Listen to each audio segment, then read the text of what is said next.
Well, this is Baruch Fleischman here on the third day of Parsha Shemos. Today is the day of Tiferet. It is the day of balance. It's the day of beauty. It's the day of the middle line. The middle line that wants to go to the right line and bring us as much chesed as possible. So here we are in our effort here.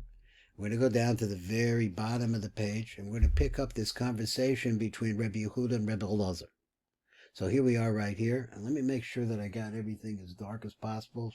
Okay, here we go. So Rabbi Yehuda all the Gabi the Rabbi Elazar. So Rabbi Yehuda went up to see Rabbi Elazar, visiting.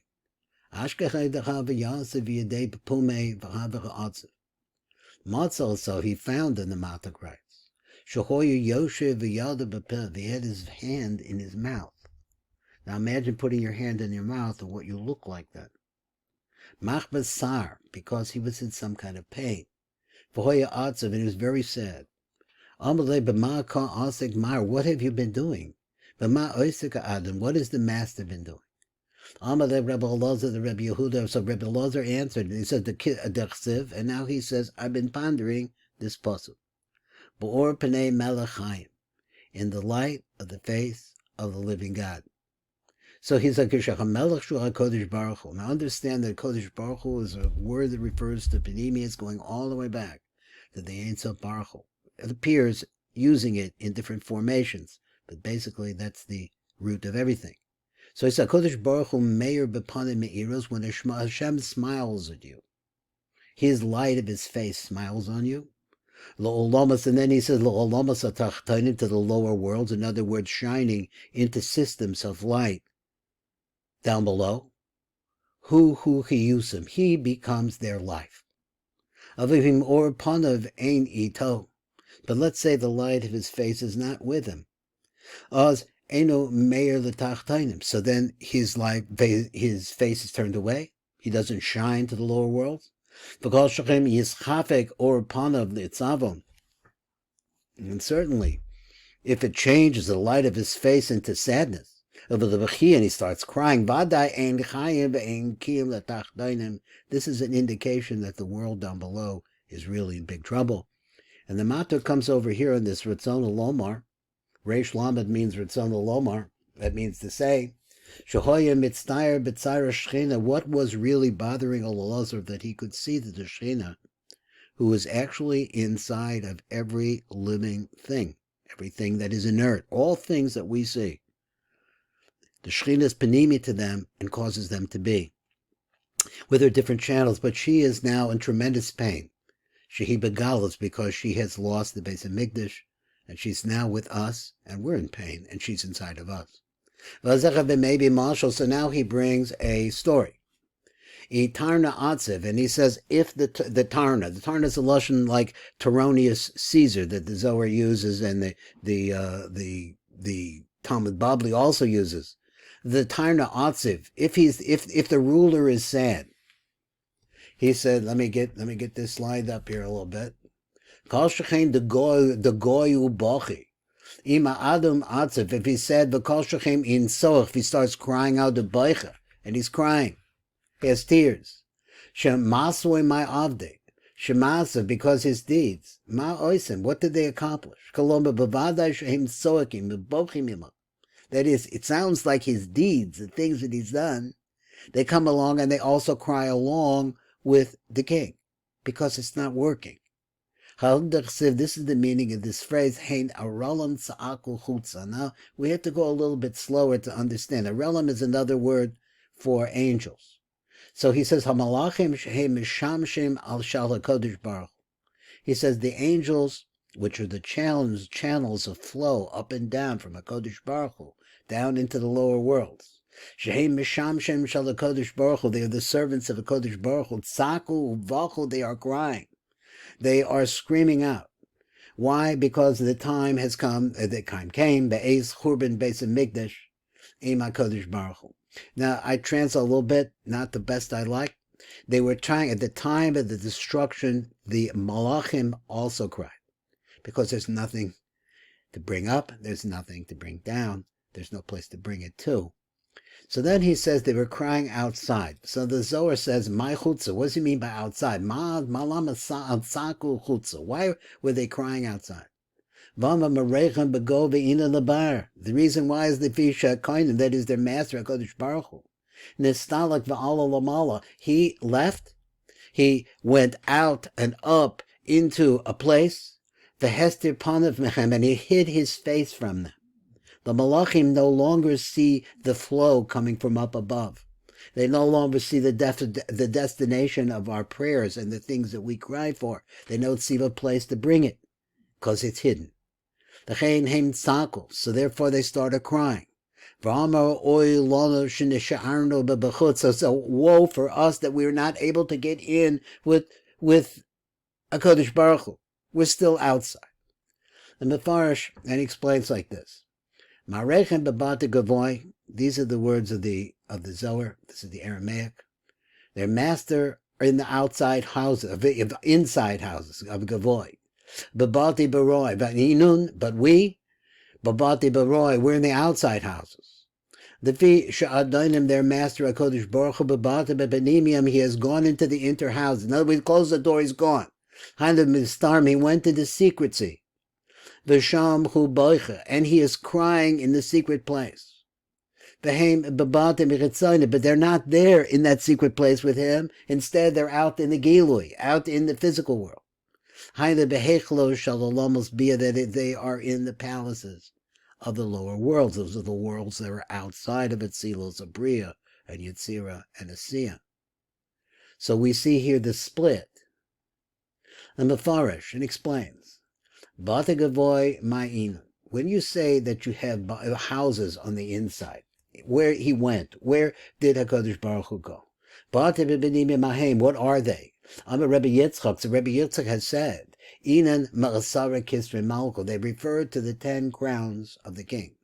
And what are the 10 crowns of the king? They are the palaces of the 10 spheros of Olam Atzilus. Understand that Olam Atzilus is really Kulo Elokus. It's all God. It's all godliness. So he says, now we're going a little bit more, and we say like this. He says, Malachi Shalom Ma Yibekoyim. This is a pasuk. He says the Malachim of Shalom, peaceful, the Malachim of peace. Ma Yibekoyim, in bitterness they cry. Shal Rabbi Yehuda. Rabbi Yehuda has a question from Rabbi Elazar. He says like this: V'ki yesh malachim she'ena shel shalom. So we have this phrase. He says the malachim of shalom, the angels of peace, they're crying bitter tears. Then he says, well, wait a minute. Is there such a thing as bitterness with Malchi Shalom? Why are you calling them Malachi Shalom if they're crying? Rabbi Elazar says, the Rabbi Yehuda, he says, listen, you're right. There are, in fact, Malachim who are not Malachim of Shalom. But they're Malachim that carry out din. Tochazi, come and see. Is married the din akasha. There are different types of angels that carry din. They carry very severe dinim. We don't have to start thinking about, God forbid, the kind of dinim that are around in our world. Shem kitzonim hamamonim, the gugmor's din. What are we talking about? They're agents of the outside forces that are not kadosh. The forces that may have swallowed kadosh and kedusha in it, but these are forces which are really looking to suck and to take. Ligmar Zadin. So these Kitzonim, there are angels that are appointed over with them. Then he says like this. He says, he said, just interesting, this is the Ramak saying that this Maridina Virachmanusa. But then there's a mixture kind of angel. V'yesh Malachim Shehem Emseim, they're like in the middle. Bein Malachim Kedoshim, the Kitzonim. Between the Malachim, which are called Kedoshim, which are pure givers. Call all holy. L'chitzonim, to those in the outside who are takers. So therefore the mixture, they're bali din for the side of the outside forces, the bali rachmanim and possessors and masters of owners of rachmanits mitzad the kadosh. Then he says, in other words, they have both. Ve'is marid the rachmanusach the lizbuchu diniklal. But then there are also angels that are pure rachmanis. Pure kindness, pure pure mercy. V'yesh malachim balei rachamim, she'ein bechem dim klau, who don't have enough din. They don't have any din. V'hem kadoshim lebenimim, they are called kadoshim by these words. They're kadosh, they're kadosh, they're different. That's what kadosh means here, in the sense that they're holy, but not like the others. Upanimim, and that's another word that goes with it. They're inside, they're kadosh, they're purely spiritual. V'inen is karun malachi shalom, and these are the ones that are called malachi shalom. V'elen nekroy malachi shalom shehem mehechelos hakadoshim, kulam bali shalom v'hayichud, and all of them they possess pure shalom, and they cause yichud, unity between the spheres. Al inad of the Sata Kasiv, so on these ones that we're talking about down below, it's written Va'al Eidach HaMalachim Etachtonim. So when we talk about the Malachim representing the lower, and lower in Kabbalah also means the same outside. It's the same thing. He says, because you're talking in space, there is no up and down, right, left, so on and so forth. So it could be more than one thing at the same time. See, he says, Hashem nislavsha bekidras hamora al pu'ulas hadin. Let me go back in it. That tachtonim begitzonim b'pu'ulim tamid din, that are always doing this. On those that are always doing these dinim, which are the lower elements, the outside elements, the kitzonius. So he says this pasuk, Al be shemayim kadros, I will clothe the heavens in blackness. Vasak, and then ashcloth, that was it called, or sackcloth. Asim kasusam, I will make their clothes. These are aspects of mourning. Shehem, this lav shebekadras, this blackness that they clothe themselves in.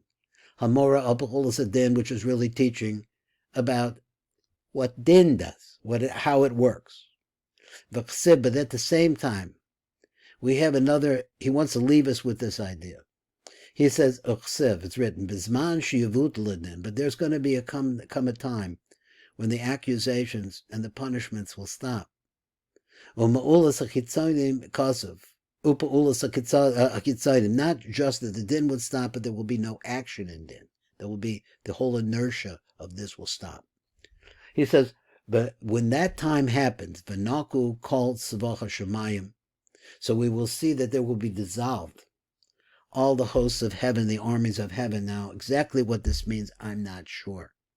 But I'll read it, we'll translate it, we'll think about it. V'heim kokos, what we're talking about here, this dissolving of I'm going to read it again because I'm getting an insight into what I think he means. He says, so he says like this, at the time that the nullification of the angels who carry out dinim takes place. We have this pasuk which says, V'namaku, which means dissolve, called Seva Hashmayim. Now, exactly what this means, I think he means it to say that at the time that the process of din, it's really reward and punishment, comes to an end, is a time of oneness. V'namaku called Seva Hashemayim. So that means all of the angels, all of the different hosts that bring up and bring down, they're going to dissolve as well. And he says, what are these things? And you have to imagine the world that we live in, it's not going to be the same. V'heim kochos hamufkadim, so these are powers and energies that have been planted al shemesh, on the sun, because there's something that makes the sun burn like that. V'hayireach, also that the object of the moon, there is an orbit of the moon and all the things that it does. Then he says, but the kufos and the orbiting planets. And then he says, in the winds. The koach of all of them, he says, will be dissolved. At any rate, this is Baruch Fleischman for the Tikkun Elevator Kollel, and it's a little bit of a mystery exactly that dissolving, but this is the third day of the Parsha Shemot. Thank you for listening. Kol Tov.